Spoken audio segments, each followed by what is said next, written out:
Sid, I've got a question for you. We all know that you can bring the heavy offense, but there are a lot of skeptics that think that perhaps you can't take it, that you can't take the punishment that Diesel will give you tonight. How do you address those skeptics? Well, the skeptics and all the people have a little bit of, let me do this again. Oh, it's live, Hal. Hello, ladies and gentlemen, and welcome back to the 34th edition of I Don't Know Shit, the life and times of Sycho Sid, where he power bombs and says non-syllabical promos that sometimes we can't quite understand. I am your host, Brent Piles, and currently a man without a mission because there is no Arsenal football this weekend. And I know a man who is with me is just as sad about that as I am. It's that G.R. Russell Nut, Glenn Abbott. Glenn, how are you doing? I'm okay. Yeah, it is a bit sad, but not going to be for long. That's true. We'll have friendlies coming up in the summertime, and it won't be long before we're kicking off again. And anyway, you've been watching the Euro 96, haven't you? Yes, I have. I've been watching the 96 Euros. I watched Arsenal legend Dennis Bergkamp compete with the Netherlands team, defeating, I believe it was Switzerland 2-0, in which our beloved Dennis Bergkamp did score one of those goals. And then I watched England defeat Scotland 2-0 off a beautiful goal. The second goal was amazing because it was like England had just given up a penalty to Scotland, and the aforementioned Seaman, who I couldn't stop laughing every time they would say it. But then Glenn informed me that he's an Arsenal legend, so I stopped laughing at him. And then they immediately went down, and Gascoigne did one of those things where the ball comes in, he hits it off his foot over the defender, and then he goes around. Ball didn't even touch the ground. He kicked it right into the back of the net. It was fucking beautiful. Yes, I remember it well. And like I said, don't spoil it for me because I have no idea who won the 96 Euros. And because I haven't seen it, it's brand new to me. Yeah, that's right. So don't tell me. No, I won't. Don't worry. I appreciate that. Yeah, it's funny because the commentary on there were like, "Oh, Gaza's had a rough couple of weeks, but he brought it all upon himself." I'm sure that and then they said something about drinking, so I'm assuming he must have got himself in some trouble just before the Apparently, they had a warm weather camp somewhere, and they had a night out. Should I say? I heard a story. So they did obviously Crime and Sports. Sidebar here for 1 minute before we get into the setting. They did a Crime and Sports like 4-parter on Paul Gascoigne, legendary madman and legendary English football player. And he literally took he caught 2 big fish, right? And took these fish and stuck them in his teammates. He had like one of those back seats that you could flip up and put stuff underneath it. Yeah. So he flipped those up, and then it had like another thing that you could pull out. So he flipped those up, and then he put one of them where you could flip it up, and then he took the thing out and put it underneath the other one. And so the guy gets in there, smells it, thinks he's got it when he takes the one out, leaves the other one in there. It gets all hot and festered in there. Guy had to throw out his whole entire car because it smelled so bad. I did listen to it, but I listened to it in bits. Did they mention the dentist chair? Oh, I don't remember, but probably. I'm sure they probably did. That was pre-96 Euros. That was. I had to go back and listen to it because there is so much Paul Gascoigne. Like 4 or 5 parts. Especially how you've seen him play, you can get more of the reverence that he was given. Yeah, I guess I'll start to understand why he was allowed to run amok for so long without anybody doing anything about it. That's right. Which is good to know that they let your lot do that because they let our lot do that over here too, especially back in the 90s when you could get away with more shit because not everybody had fucking. Well, I could tell you some stories about the early 90s Arsenal team. Oh, I can only imagine, pal. I can only imagine, pal. But we're not here to talk about soccer or football, even though usually we do talk about soccer and football for a little while at the beginning of almost every show. We're here to do some sitting in. If you'll remember last week, Glenn, old Sid took a slapping from old Henry Godwinn. Do you remember that? Yeah, I do remember that. I was a bit traumatized by that. And so was Sid, and so were some garbage cans backstage because he was very pissed. And so this week, we're going to see him try to get his revenge on Henry O. Godwinn in a match at In Your House triple header. Do you remember? Do you want me to tell you what the main event for the In Your House triple header pay-per-view was? Yes, please. Do you have any idea? No. So this is a very innovative match. It was the tag team champions Owen Hart and Yokozuna taking on the World Wrestling Federation champion Diesel and the Intercontinental champion Shawn Michaels in a triple header match where if Diesel or Shawn Michaels pinned either one of Owen Hart or the Bulldog, it ended up bringing the British Bulldog because Owen Hart didn't make it. He didn't make it to like if they pinned them, then they would become the tag team champions. But if Shawn Michaels is pinned by Yokozuna, then Yokozuna will be the Intercontinental champion. Or if Yokozuna pins Diesel, he'll become the WWF champion. So that sort of ridiculousness that you would see in WWF 1995. That was the main event of the show. Yeah. They did a dusty finish because Owen didn't make it in time because he was in Canada because his wife is giving birth to his son. And then he ran in at the very end of the match, and then they pinned him, but they couldn't actually pin him because he wasn't actually in the match. So it was a whole thing. It was a whole to-do. Wonderful. Yeah, it's really roundabout. But anyway, let's have a look at it. It's Henry Godwinn versus Sid.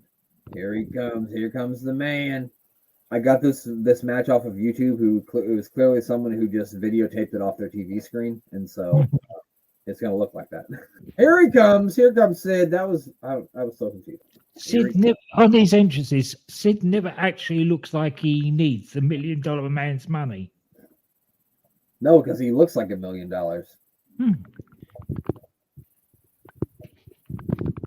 And he always he's going to beat people up for free anyway. That's true. Dangerous Danny Davis, the referee here. It's Henry O. Godwinn. His initial spell hog. To get it going through the hog. Oh, God. Oh. Glenn, what would you call that? Bubbles and squeak?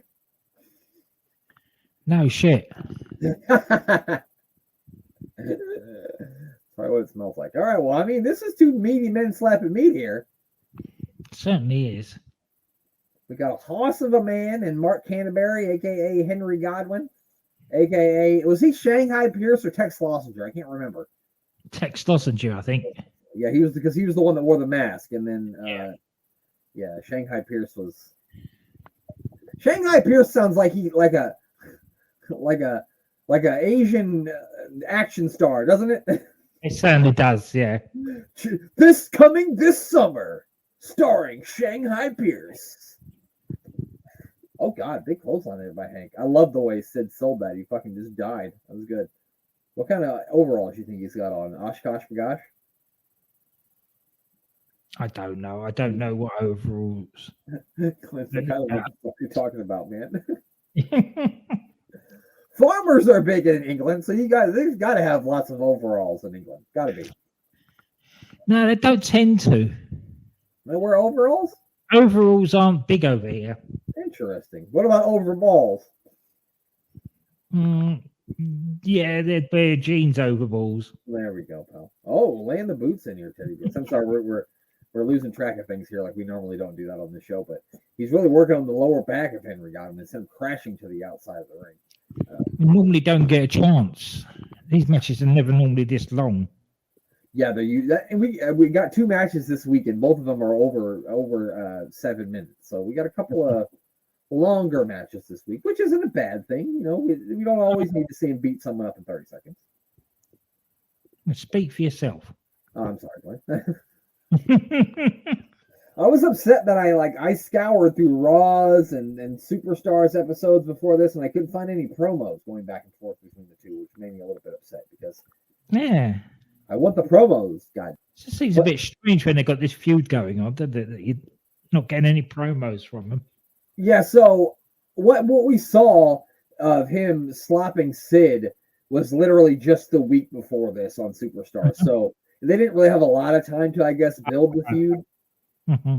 And if you'll remember, in the early '90s, they would just throw stuff together for pay-per-views. They would put it together a week. Oh, of course they would, yeah. Sometimes there would be no build. It would just be a cold match going into a pay-per-view. Another big boot by Sid. He's really laying the kicks in. Was that good? It was very good. I've never done that before. I tried. He's locking in the camel clutch here. Locking it in. Not locking They it. called it the camel clip. No, he's not. Why he's got his knee forward like that? There's not enough pressure on the back. Sorry to get technical, but there you go.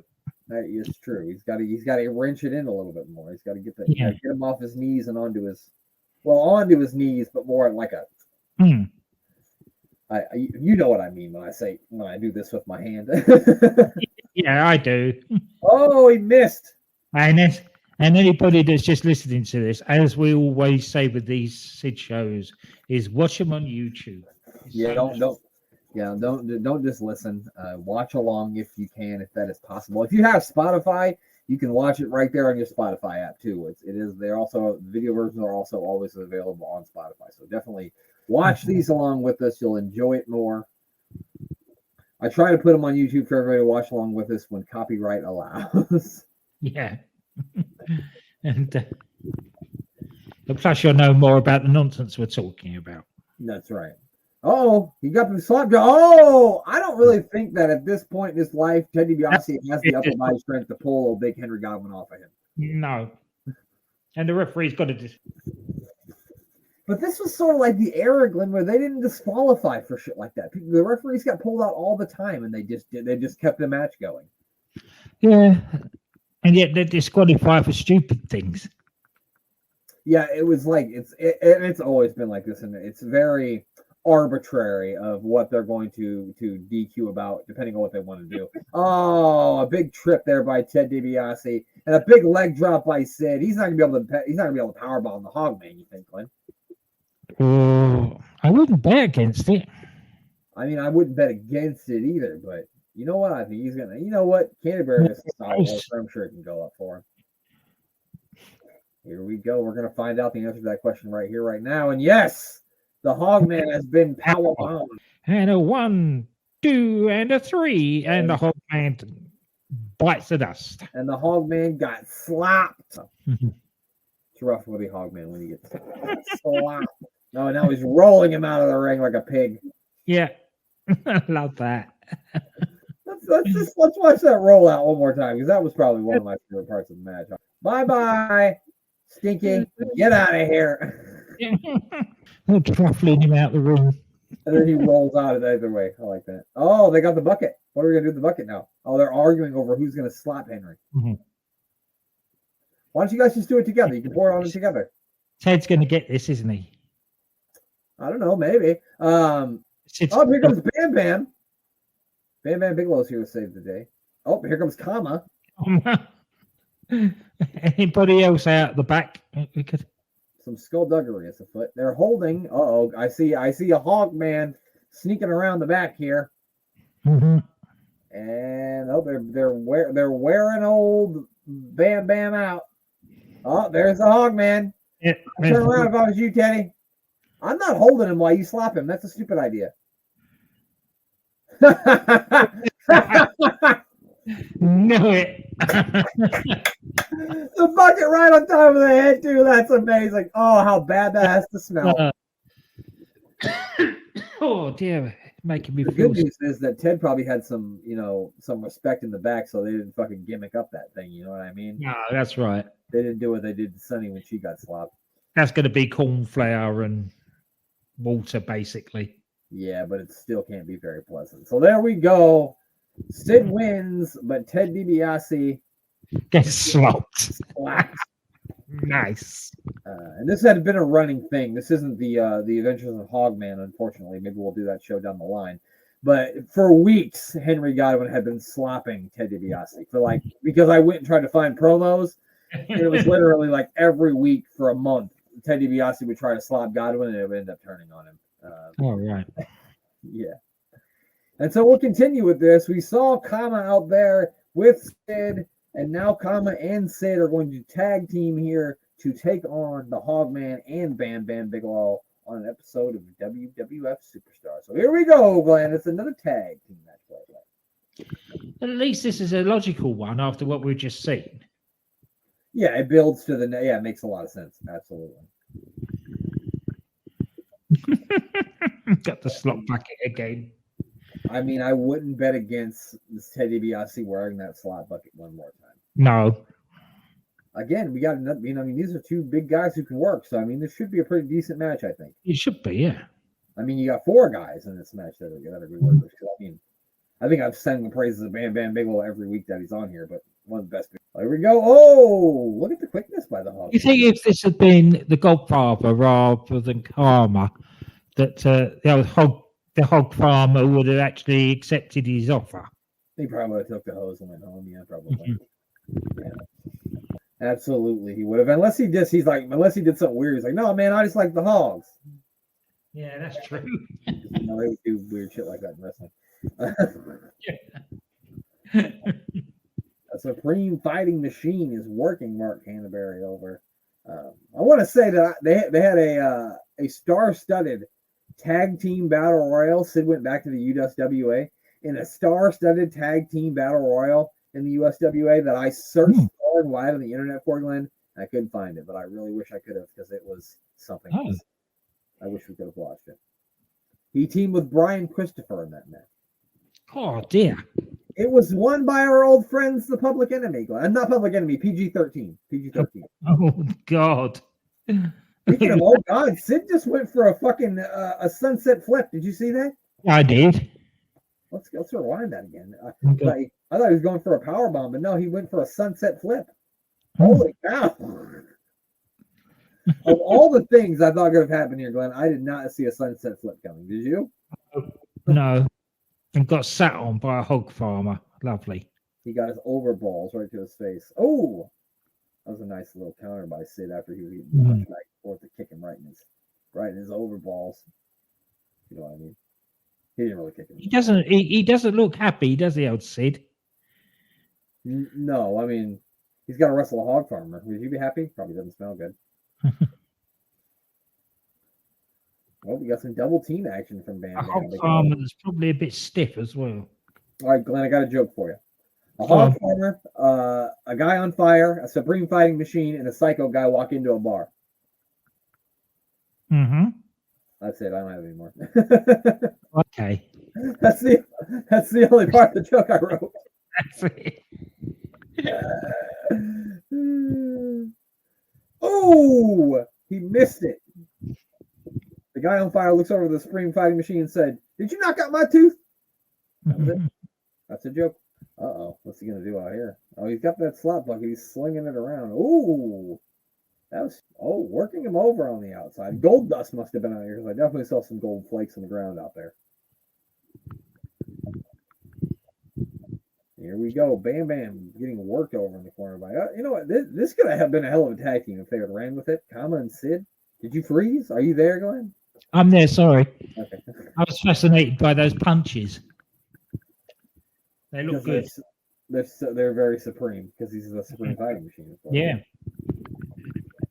It makes me. Do you like Supreme pizza, Glenn? Do you like pizza with everything on it? No. Oh, me neither, man. I just like pepperoni. Mm-hmm. Yeah, just pepperoni or hamburger. That's it. I liked Ted DiBiase when he used to dress in the plastic suit. You should wear the plastic suit now. Yes, yeah. It's sparkly. Yeah, very shiny. It somehow looked more expensive than the real suit he's got on, even though it does, yeah. I know that seems ridiculous to like rip it off. Especially with the turtleneck, it looks very shabby. That it doesn't look expensive.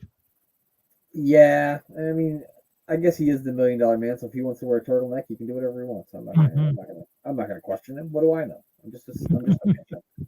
Oh wow! Look at the power by the Supreme Fighting Machine catching Bam Bam in midair. Here we go. Sid now stalking his prey. That is Bam Bam Bigelow. Sid's really I've noticed more in his WAF run here is utilizing his kicks a lot more than he had been. He is, yes. That's because he's up against bigger men, I suppose. Yeah, that's probably true. Makes sense. I mean, he doesn't really need to be kicking Jerry Lawler like that. No.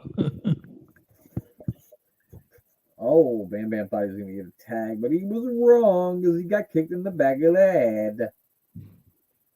Here we go. Oh, you going to punch him back? Yep, here we go. Boom!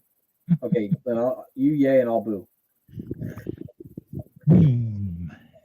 Boo! Oh, it's over. We tried to choreograph it, but it didn't work. Big suplex by old Bammer. I like to call him that. Old Bammer. The Bammer Slammer. Mammer, grammar. I don't know what that means. Sorry. They must have paid Sid well for this run in WWF because he's taking a lot of punishment. Yeah, well. Yeah, he's not just beating up jobbers. This was sort of a dip. This is when they were kind of moving away from. I mean, they would still have jobber matches in '95, but by '96, '97, I mean, we rarely see a jobber match in '97. Oh, that's right. And most of them are light heavyweight matches. Where both the guys are jobbers. Oh, he loves that spot where he misses the boot in the corner. That's the second time we saw him do it. He loves that spot. It's a nice little fireman's carry there. But it's ironic that a man on fire like Bam Bam Bigelow would perform a fireman's carry. Yeah, that's true. Oh, that was devastating. Oh, it comes up. Oh, no. Oh, no. I thought he was going to do another sunset flip, to be honest with you. Oh, he wasn't. I don't think he didn't stop the tag. He did not. The big hog farmer's in here. He is ready to call the hog. Soo-wee! I think that's how you do it. That's how you do it. I mean, I live in Nebraska. I have a hog farm next door. I really don't, but people probably believe I do, so I do. Oh, and Bam Bam's taking punishment. That's what hog farmers used to do when they first started. Yeah, you're right. That is, they were doing that. Oh, what the hell's happening here? Oh, there's a lot going on right now. Oh, comic from the top rope. The referee didn't see it because he's dealing with. Now 1, 2, and 3. And justice has been served. And Bam Bam's got the bucket. Good has triumphed over evil because Sid has finally laid to rest his feud with that dastard Hogman, Glenn. I wouldn't bet on it just yet. If I was them, I'd fucking run the fuck out of there as fast as I could. I would just get out of there. Yeah.